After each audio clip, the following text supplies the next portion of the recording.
Alyssa Mercante's team of lawyers have submitted now a second amended complaint for her frivolous lawsuit against me.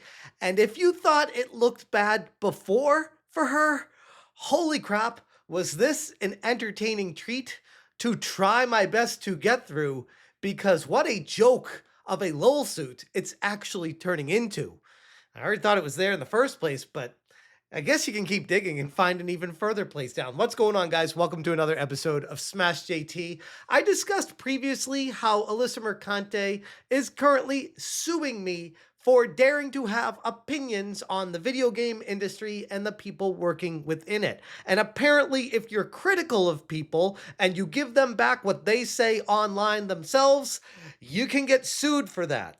I guess you can get sued for anything, really, but it doesn't necessarily mean you're going to win. And now we're at the point right now where it feels like the lawsuit was on such shaky ground that she and her team of lawyers, I believe 3 total lawyers, don't ask me how she has the finances for these people or if they are doing it pro bono or whatever, but they've come together with a now second amended complaint and added a whole bunch more fluff to what I don't even understand they're suing me for in the first place.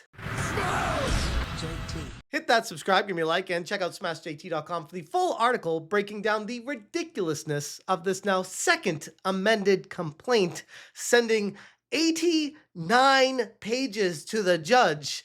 And I read through this and I can't find anything to why they're actually suing me. I mean, at least as far as a legitimate lawsuit reason would go. Alyssa Mercante and her team of lawyers have filed now a second amended complaint alongside some examples of harassment that literally have nothing at all to do with me, but doesn't matter because they're going to try to pin everything to me because I apparently am the worst guy in the world for daring to have an opinion on the internet.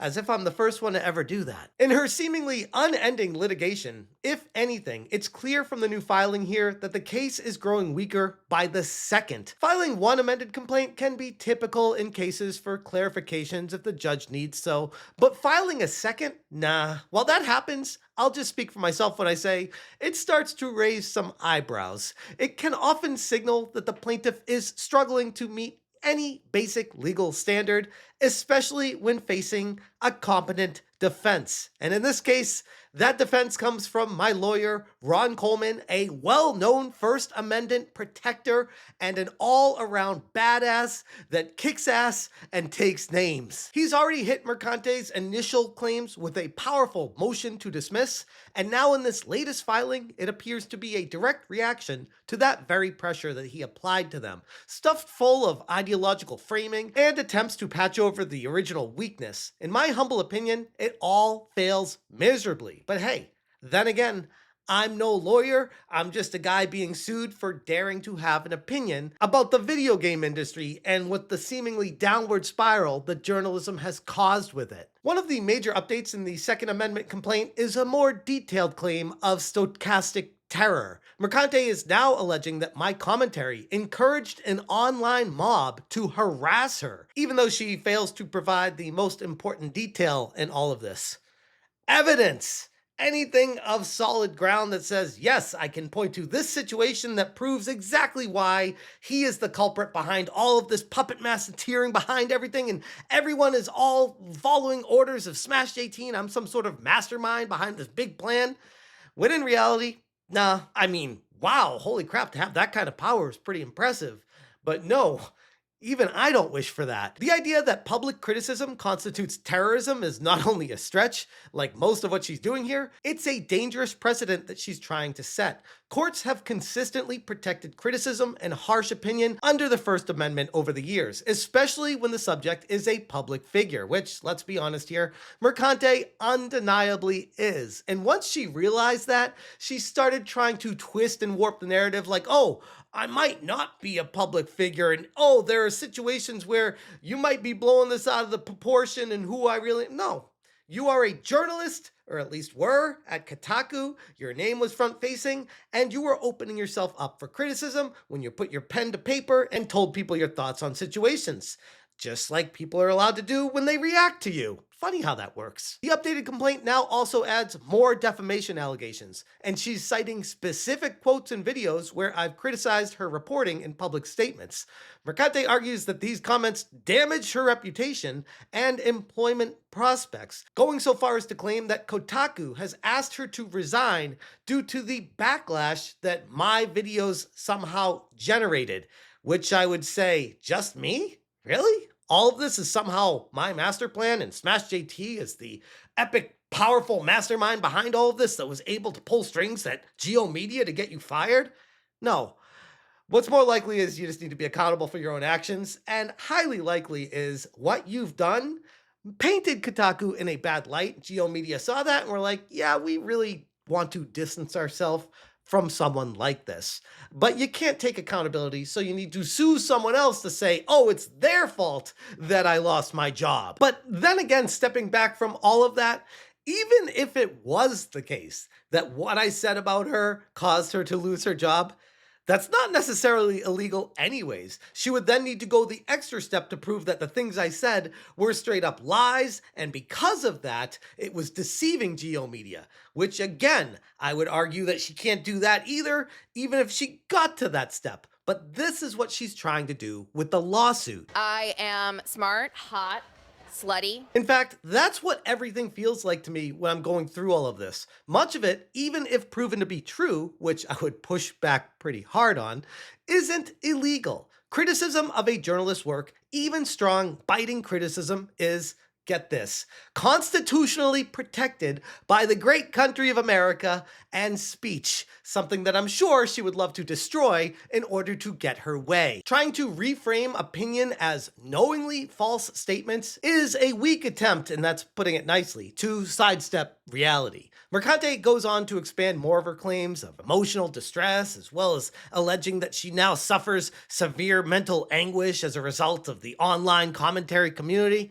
But here again, the burden of proof is extremely steep. Courts are requiring clear, precise, and documented evidence of medical or psychological harm, and there is no indication that this complaint includes that level of substantiation. Also, many people have been covering Alyssa's journalism over the years. How am I the one being singled out here above everyone else? That is speculatively desperate at best. Mercante also accuses me of, because of course they go here, exploiting YouTube's monetization system and algorithm to amplify negative content about her for personal gain. This argument is novel, of course, but legally weak, meaning that this argument is not something that courts typically would hear out, because it falls in line with, yeah, you're a YouTuber. You make content that people would like to watch. As long as you're keeping it above belt, there's nothing wrong with doing that. It's the same thing you could say about what Kotaku does. Unless there's some sort of actual evidence of malicious manipulation, which I can guarantee they will not find or have, because there is none, this is little more than an observation of how the platform functions. Again, nothing different than pretty much any other creator. Taking offense to one person in the sea of creators doesn't make you special. And she goes on to saying, oh, it's not just Smash JT, there are other people. And historically on all these lawsuits that she's filed on me, she's gone through Rev Says Desu, Hypnotic, Toasty with the Mosty, Atreus, among many other creators that are noted. But now in this new filing, she's also included 12 pages of a YouTuber by the name of Nobody, a YouTuber that I am friendly with and have streamed with a handful of times.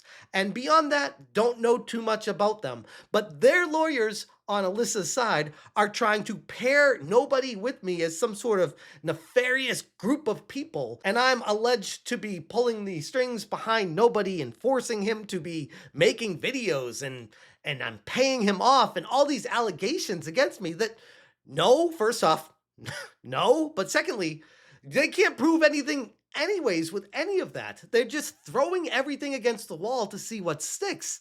And again, with this allegation of 89 pages, you got to go through it and say, What are you even suing me about? But then going into perhaps the most revealing part of this new complaint that I noticed is how heavily it leans into political rhetoric. Mercante desperately tries to tie me to what she's continually calling a supposed alt-right media ecosystem, and she describes my criticism in particular as part of the Gamergate 2.0 campaign. This is another transparent attempt to make the case about ideology rather than law, not to mention that they dive into, when covering the Kotaku Detected portion of SmashJT.com as well, they go through saying how, in line 10, most individuals listed on Tarsia's and Kotaku page are women, people of color, non-binary individuals, people on the LGBTQ plus spectrum, and / or Jewish people.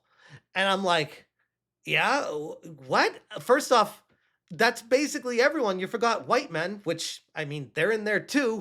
Why are we trying to decipher different sections of the population to paint me as some sort of awful person that's trying to pick out one minority group and say, oh, I'm a bigot or a horrible person because I don't like gay people? It's like, no, first off, now you're painting me as the type of person that is anti some sort of ideology, where I'm saying people are welcome to do whatever the hell they want, just keep it out of video games. Which I think ultimately is what this entire case is trying to boil down to, is it's not really she's mad at me and wants to take me down kind of situation, which, yeah, that's probably part of it, but more so the grand scheme of trying to push back and create the narrative that the gamers are the problem and reinforce that somehow Gamergate is this misunderstood push against sexism and oppressing minority groups, when in reality, it has nothing to do with any of that. Just like Alyssa herself said, the gaming industry is diverse naturally. The games industry is diverse naturally. Not because anyone's making them be diverse. Because the world is diverse, you stupid mother. And if that's the case, then of course there's going to be a diverse group of people that I find when I'm covering the game industry.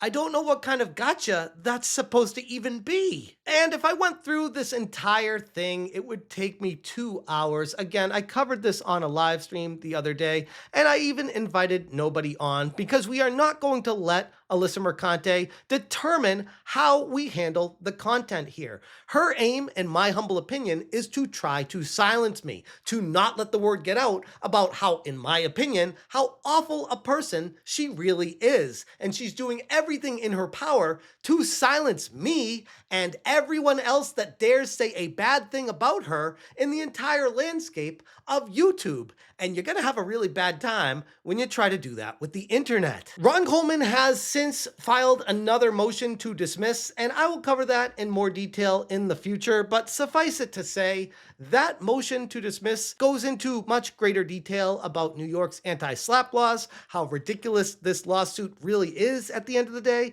and if the court finds this amended complaint to be yet another attempt to silence public commentary, Mercante could indeed be ordered to pay all the legal fees, which again is a major risk for Alyssa Mercante, who's now rewritten her case 2 times, and each time I would even argue it's gotten weaker and weaker as it's gone along.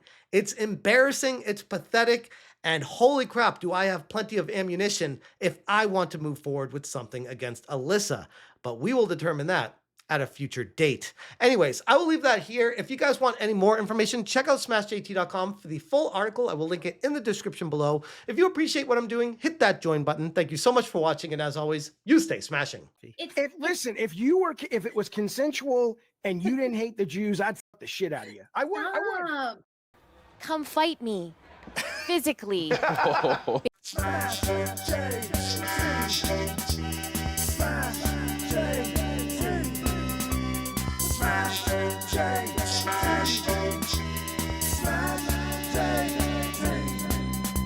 Smash